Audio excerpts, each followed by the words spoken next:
टाटा ने किया एक और करिश्मा, चीन की उड़ गई नींद।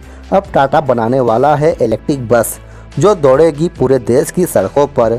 सरकार ने दे दी है अपनी मंजूरी। आखिर क्या है ये पूरा मामला? अगर आप भी इस बारे में डिटेल से जानना चाहते हैं तो वीडियो को अंत तक ज़रूर देखें। दोस्तों, पेट्रोल और डीजल के बढ़ते दामों और उनकी वजह से बढ़ते प्रदूषण को रोकने की वजह से आजकल लोग इलेक्ट्रिक व्हीकल्स खरीदना पसंद करने लगे हैं और इलेक्ट्रिक व्हीकल सेगमेंट में सबसे भरोसेमंद ब्रांड है टाटा। भारत के पूरे IB इलेक्ट्रिक व्हीकल सेगमेंट में टाटा का कब्जा है, लेकिन अब टाटा इस फील्ड में एक और माइल स्टोन सेट करने जा रहा है। अब आपको देश की सड़कों पर इलेक्ट्रिक बस भी दौड़ती दिखाई देंगी।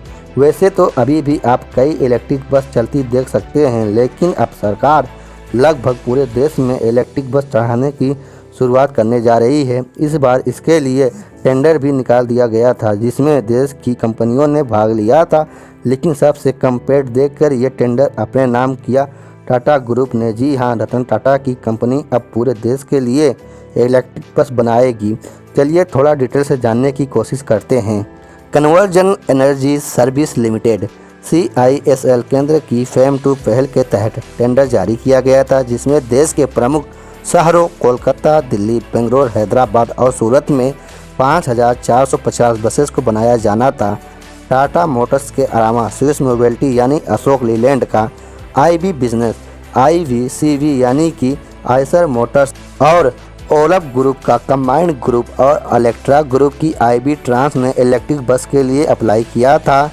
टेंडर के लिए बोलियां कुछ 5 बोलियां श्रेणी में लगाई गई थी, जिनमें से 12 मीटर नो फ्लोवर AC और non AC buses, 9 meter standard buses AC और नॉन AC बसेस और 12 meter standard floor non AC buses शामिल थे। टाटा मोटर्स ने 9 meter standard floor AC electric bus के लिए 44.99 प्रति लीटर किलोमीटर की बोली लगाई थी। इसके अलावा स्विस मोबिलिटी ने 53.99 रुपये प्रति किलोमीटर की बोली लगाई थी। वहीं 9 मीटर AC बस के लिए AV ट्रांस ने 54.27 रुपये प्रति किलोमीटर और नॉन AC बस के लिए 53.12 किलोमीटर प्रति की बोली लगाई थी। इन बसों के लिए FAME 2 के तहत सरकार की ओर से करीब 316 करोड़ रुपए की सब्सिडी दी जाएगी। टाटा ने सबसे कम पेंडिंग करके ये डील अपने नाम कर ली है।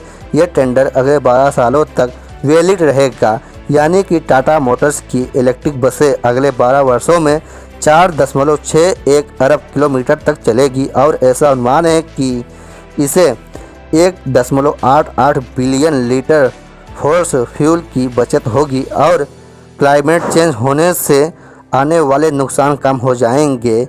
इसके अलावा इस टेंडर की वजह से 25,000 लोगों को रोज़गार भी मिलेगा, जिनमें से लगभग 10% महिलाओं के लिए फिक्स होगी, क्योंकि ये बस पूरी तरीके से भारत में निर्मित की जाएगी। मशीन के सब पुर्जे से लेकर इसकी मशीनरी सब कुछ भारत में ही बनाए जाएंगे, जिसकी वजह से सरकार के मेक इन इंडिया मिशन को बढ़ावा मिलेगा। इसके अलावा ये बसें 338 हावर्स पावर के साथ 3000 mm टॉर्क जनरेट कर सकती हैं। इन बसों की सबसे खास बात होगी कि ये बिल्कुल भी शोर नहीं करेंगी। जी हाँ दोस्तों, अगर आपके पास से बस गुजर जाएगी तब भी आपको पता नहीं चलेगा और साथ में आपको मिलेगी कई बेहतरीन फैसिलिटी, कंफर्टेबल सीट और बेहतरीन लाइटिंग। और बात करें सुरक्षा की तो टाटा हमेशा से अपनी गाड़ियों को सुरक्षा फीचर को लेकर एक्टिव रहता है। इसके अलावा फिजिकली हैंडीकैप लोगों के लिए भी इन बसों में खास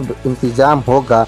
इस तरह के बसें कई मामले में अभी सड़कों पर मौजूद बसों के मुकाबले बेहतर होंगी, लेकिन बसों के लिए सभी पार्ट्स भारत में ही तैयार किए जाएंगे। इसीलिए अब शायद चीन भी भारत के इस कदम से डरता दिखाई दे रहा है, क्योंकि अगर भारत ऑटोमोबाइल सेक्टर में आत्मनिर्भर हो गया तो ये उसके लिए एक बहुत बड़ा झटका साबित होगा चीन के लिए।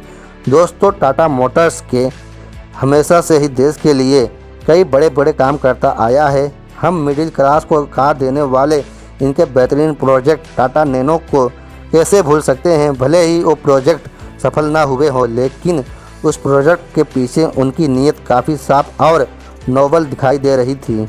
और वैसे भी रतन ने हमेशा देश के विषम परिस्थितियों में साथ दिया है, इसीलिए देश के लोग भी उनसे जुड़ाव महसूस करते हैं।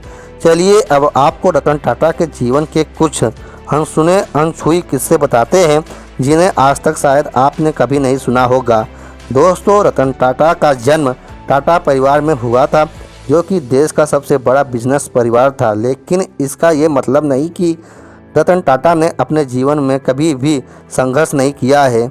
आपको यकीन नहीं होगा कि लेकिन रतन टाटा ने माइल्स में फावड़े चलाने से लेकर होटल में बर्तन धोने तक का भी काम किया है। दोस्तों, रतन टाटा का जन्म 28 दिसंबर 1937 को गुजरात की सूरत में हुआ था।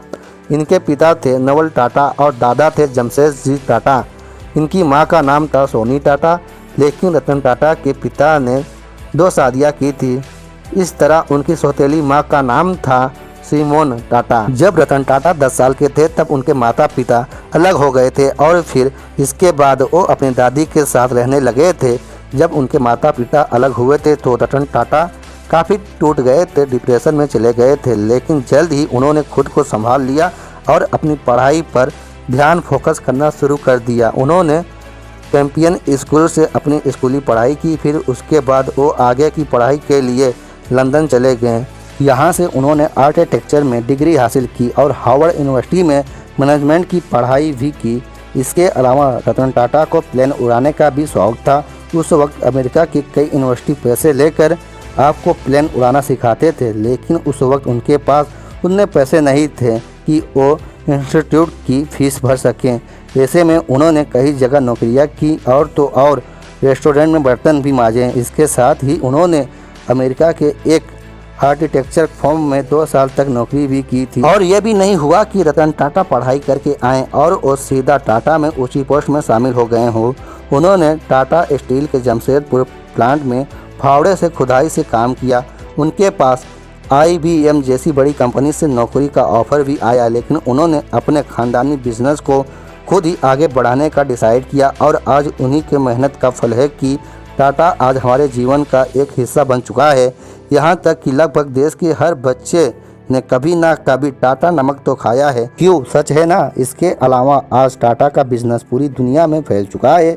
यहाँ तक कभी घरेलू मार्केट में काम करने वाला भारत की यह कंपनी आज इतना मुनाफा भारत से कमाती है, उससे कई ज़्यादा मुनाफा इसे दूसरे देशों से आता है। अगर बात करें इसके मार्केट कैप की तो अगस्त 2022 तक देश के सबसे बड़ा ग्रुप टाटा ही है। दोस्तों, यह है टाटा की कहानी। और दोस्तों, क्या टाटा कब तक ये इलेक्ट्रिक व्हीकल्स लाएगा अपने भारत में? दोस्तों, देखते हैं हम लोग। और दोस्तों, आप लोग को इस बारे में कुछ कहना है, कोई आप लोग की राय है तो हमारी इस वीडियो के कमेंट बॉक्स में कमेंट करके हमें बता सकते हैं। दोस्तों, वीडियो अगर आप लोग को अच्छी लग रही हो तो वीडियो को भी एक लाइक कर दें। चैनल पर नया है चैनल को सब्सक्राइब कर दें और बेल आइकन को भी ऑन कर दें।